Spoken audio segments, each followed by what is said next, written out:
Nový rok so sebou priniesol aj výraznú zmenu v kine Mier. Filmy sa tu budú premietať už len v piatky a soboty, končí tiež filmový klub. Trošku ma to mrzí, ale nedá sa to inak vyriešiť. Mnohé mestá už pristúpili k úplnému zatvoreniu.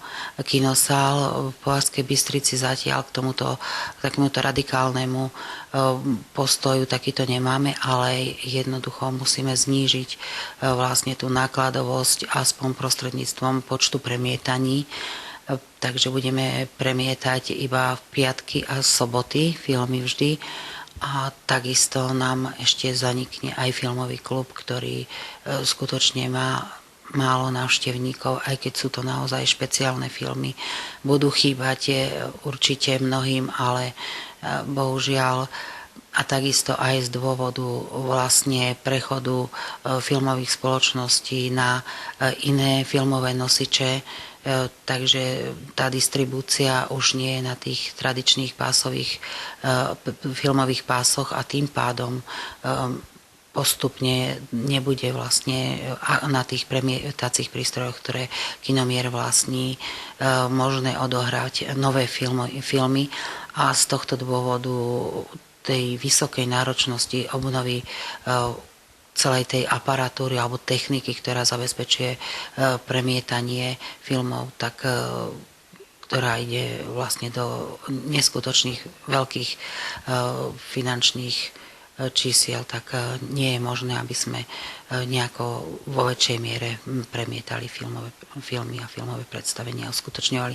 Samozrejme, že budeme sa snažiť napríklad pre školy nejaké tie detské predstavenia zabezpečovať. Tam s tým nie je problém, akurát je naozaj problém s novými filmami. Udržať doterajší štandard kina by bolo finančne príliš náročné a stratové. Môžem to uviesť napríklad jedného filmového predstavenia.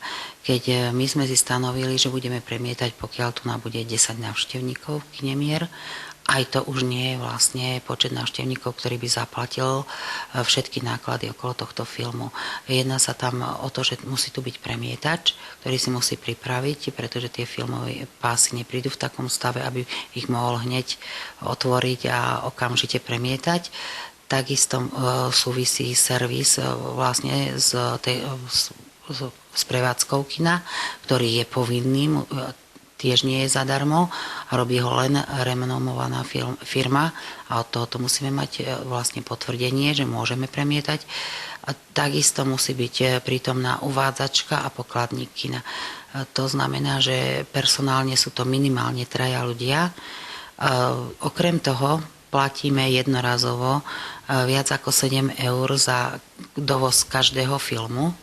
To znáša naša organizácia ako prevádzkovateľ kina a takisto vlastne odvádzame do audiovizuálneho fondu po skončení roka nemalé finančné prostriedky.